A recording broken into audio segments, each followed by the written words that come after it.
T20 world cup के squad में पाकिस्तान ने अभी तक रिजर्व प्लेयर नहीं रखे।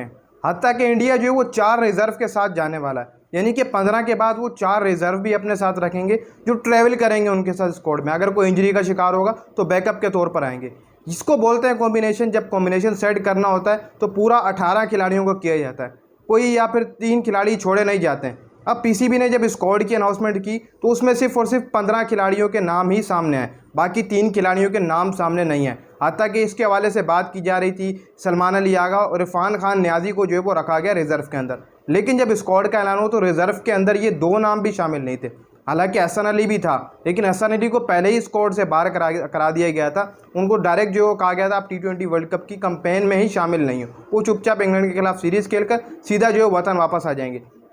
इसके अलावा आप क्या रिजर्व में कोई प्लेयर आएगा, क्या सोच रहे हैं head coach Gary Kirsten? Babar Azam ने क्या जो है मुशावरत की है गैरी क्रिस्टन से? इसके अलावा वहाब रियाज क्या सोच रहे हैं कि कौन जो है वो आना चाहिए रिजर्व के अंदर? क्या कॉम्बिनेशन बरकरार इस तरीके से रखना चाहिए जैसे इंडिया ने रखा हुआ? इंडिया अपने 18 लड़कों के साथ अमेरिका जाएगा, लेकिन पाकिस्तान 15 के साथ जाएगा।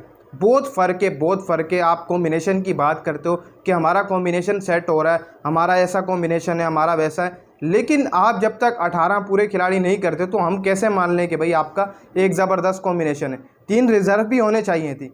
अब क्या प्लानिंग चल रही है, किस तरीके से जो वो 3 रिजर्व आएंगी भी या 15 खिलाड़ियों के साथ ही पाकिस्तान रहेगा? हालांकि कुछ लोग तो ये भी कह रहे हैं, कुछ स्पोर्ट जर्नलिस्ट, मैं सुन रहा था कल के दिन, कि पाकिस्तान 15 खिलाड़ियों के साथ ही जो है वो T20 वर्ल्ड कप में उतरेगा, यानी कि 3 खिलाड़ी जो होते हैं रिजर्व में उनका ऐलान नहीं होगा, वो होंगे ही नहीं 3 खिलाड़ी। तो ये तो बैड न्यूज़ थी, लेकिन कहीं हद तक देखा भी है तो 3 प्लेयरों का ऐलान करना भी काफ़ी ज़्यादा ज़रूरी है। 3 प्लेयरों का आना भी काफ़ी ज़्यादा ज़रूरी है। जब तक 3 प्लेयर नहीं आएंगे आपका स्क्वाड मुकम्मल नहीं होगा। बैकअप के तौर पर ट्रैवलिंग रिजर्व काफ़ी ज़्यादा ज़रूरी है। अगर कोई खिलाड़ी इंजरी का शिकार हो जाता है, फर्स्ट कर दें कि सलमान अली आगा थे बैकअप के तौर पर ट्रैवलिंग रिजर्व में, अगर शादाब खान जो है वो इंजरी का शिकार हो जाता है तो उनकी जगह सलमान अली आगा स्क्वाड के अंदर आ सकते थे 15 के अंदर। लेकिन अब यहाँ पर किस तरीके से क्या उसामा मीर के हवाले से सोचा जा सकता है, क्योंकि शादाब खान की वैसी परफॉर्मेंस नहीं है। अब क्या गैरी क्रिस्टन या फिर मेरे हिसाब से 3 नाम हैं जिनके ऊपर गौर किया जाएगा। एक, हमारी अभी फिलवक्त स्पिन बॉलिंग ठीक नहीं हो रही। जैसे आप सबको पता है कि हमारे main allrounder Shadab Khan Ireland के खिलाफ भी जिस तरीके से बॉलिंग करा कर गए, फिर उसके बाद इंग्लैंड के खिलाफ अभी कल रात को 55 रन दे के गए 4 ओवरों के अंदर, तो कई हद तक ये चीज़ें डिज़र्व नहीं करती उस बंदे को।